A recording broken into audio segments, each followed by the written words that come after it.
Okay, we have totally learned this lesson the hard way before, and that's the lesson of not being straightforward enough. You try and sugarcoat it, and it blows up in your face, right? So, can you think of a time when things didn't go as expected because you were kind of beating around the bush about something, and later you had a big problem with the other person because you both interpreted it a different way? I'm Sage, I'm a growth coach, and the topic for today is the power of being straightforward. So, why is it so important to be straightforward? Well, it encourages honesty and vulnerability, both of which make relationships actually meaningful. And helps with the old trust factor. Now, the other reason it's important to be straightforward is it helps reduce the possibility of different interpretations. So here's a couple quotes for you. Always speak how you feel and never be sorry for being real. Unknown. And the second quote, I like being straightforward. We can deal with anything as long as it's on the table. Tory Burch.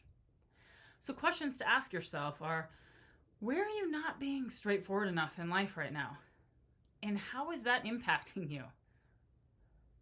Don't worry, I've got your back. I've got 3 ways to be more straightforward today. Number 1, speak when you're actually centered. Okay? And when I say centered, I mean locked in right here into your heart. And try and take the reactive emotion out of the equation.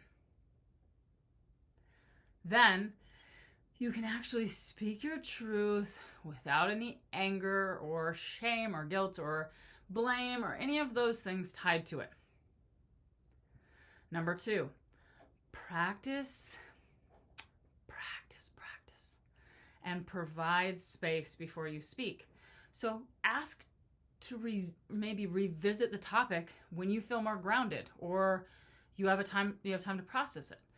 Humans are going to often come at us with a question or a proposition or an ultimatum, and we're going to be caught off guard, and then our emotions are going to speak for us. So get better at the skill of saying,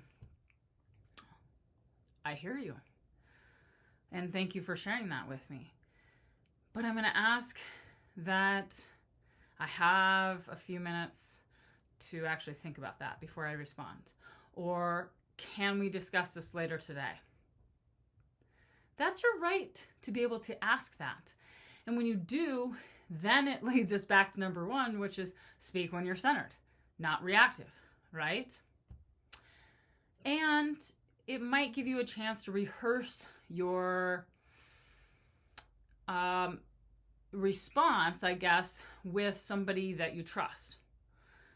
Then you can see how it comes off when you're speaking it before you blast it at the other person, right? Number 3, and this is probably the only one that was needed on this list, and that is always speak from your heart. Okay, now listen to me when I say this. Speaking from your heart doesn't mean swimming in a deep sea of emotion. It means returning to your core of who you are before you deliver a message. And also listen to me when I say this. The core of who you are is loving, compassionate, caring, and full of light. So come from that version of yourself. You can't go wrong there, right? Just choose compassion every time. I'm going to put a little disclaimer there. Choosing compassion doesn't mean going across your boundaries. It doesn't mean being untrue to yourself. It doesn't mean serving others and putting yourself last. It means speak from your truth and from your heart and stand in your own power and beliefs. That's from your heart. So I'm going to just run through those real quick again. Speak when you're centered. Practice and provide space before you speak, and always speak from your heart. So circling around, this is the power of being straightforward. How can you improve your relationships by being more straightforward? And here's your intention. Choose to be the one who speaks the truth. You'll be surprised at how many people respond to that.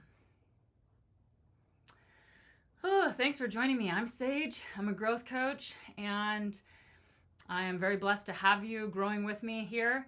And don't forget to follow me at Sage Robinson Miller on YouTube. Book a session on my website, growingsagejourney.com, or follow me on Facebook, Growing Sage. Thanks so much. Love you guys.